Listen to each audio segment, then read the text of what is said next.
Hello friends, ಇವತ್ತಿನ ವಿಡಿಯೋದಲ್ಲಿ ನಾನು ನಿಮಗೆ ತುಪ್ಪದ ಅವಲಕ್ಕಿ ಮಾಡೋದು ಹೇಗೆ ಅಂತ ತೋರಿಸ್ಕೊಡ್ತೀನಿ.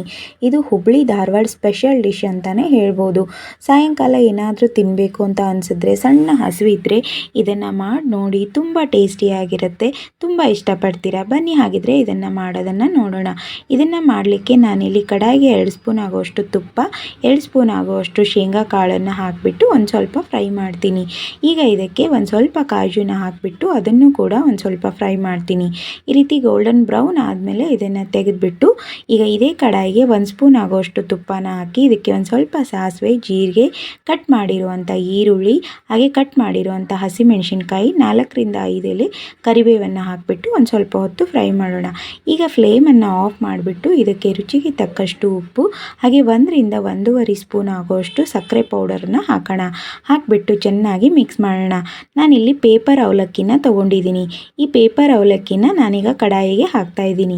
ಒಂದು 3 ಕಪ್ ಆಗೋಷ್ಟು ಪೇಪರ್ ಅವಲಕ್ಕಿನ ಕಡಾಯಿಗೆ ಹಾಕಿಬಿಟ್ಟು ಇದಕ್ಕೆ ನಾನೀಗ ಒಂದು ಸ್ವಲ್ಪ ಕೊತ್ತಂಬರಿ ಸೊಪ್ಪು, ಒಂದು ಅರ್ಧ ಲಿಂಬೆಹಣ್ಣನ್ನು ಹಾಕಿಬಿಟ್ಟು ಈ ರೀತಿಯಾಗಿ ಚೆನ್ನಾಗಿ ಕೈಯಿಂದ ಮಿಕ್ಸ್ ಮಾಡ್ತೀನಿ. ಇದಕ್ಕೆ ನಾನಿಲ್ಲಿ ಒಂದು ಸ್ವಲ್ಪನೂ ನೀರಾಗಲಿ ಹಾಲಾಗಲಿ ಮಿಕ್ಸ್ ಮಾಡಿಲ್ಲ.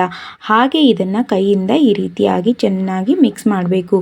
ಎಲ್ಲನೂ ತುಪ್ಪದಲ್ಲಿ ಚೆನ್ನಾಗಿ ಮಿಕ್ಸ್ ಮಾಡಿಬಿಟ್ಟು ಈಗ ನಾವೇನು ಕರೆದಿಟ್ಟಿದ್ದೀವಲ್ಲ ಶೇಂಗಾ ಕಾಳು ಮತ್ತು ಕಾಜು, ಅದನ್ನು ಇದಕ್ಕೆ ಹಾಕೋಣ. ಹಾಕಿಬಿಟ್ಟು ಇದನ್ನು ಮತ್ತೊಮ್ಮೆ ಚೆನ್ನಾಗಿ ಕರೆಕ್ಟಾಗಿ ಮಿಕ್ಸ್ ಮಾಡಿದ್ರೆ ಟೇಸ್ಟಿ ಆಗಿರುವಂಥ ಯಮ್ಮಿ ಆಗಿರುವಂಥ ತುಪ್ಪದ ಅವಲಕ್ಕಿ ರೆಡಿ ಆಗುತ್ತೆ.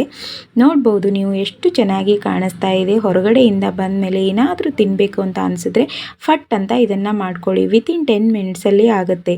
ನಾನೀಗ ಪ್ಲೇಟಿಗೆ ಸರ್ವ್ ಮಾಡ್ತಾ ಇದ್ದೀನಿ. ನೋಡ್ಕೊಳ್ಳಿ, ಇದ್ರ ಮೇಲ್ಗಡೆ ನೀವು ಒಂದು ಸ್ವಲ್ಪ ಸೇವು ಅನ್ನು ಹಾಕ್ಕೊಂಡು ತಿಂದರೆ ಸೂಪರ್ ಟೇಸ್ಟಿ ಆಗಿರುತ್ತೆ.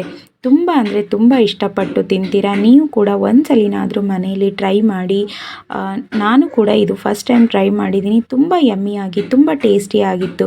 ಹಾಗಿದ್ರೆ ತಡ ಯಾಕೆ, ನೀವು ಮನೆಯಲ್ಲಿ ಮಾಡ್ಕೊಳ್ಳಿ ಅಂತ ಹೇಳ್ತಾ, ನೀವಿನ್ನು ನನ್ನ ಚಾನಲ್ಗೆ ಸಬ್ಸ್ಕ್ರೈಬ್ ಅಂದರೆ ಆಗೋದನ್ನು ಮರಿಬೇಡಿ. Thank you.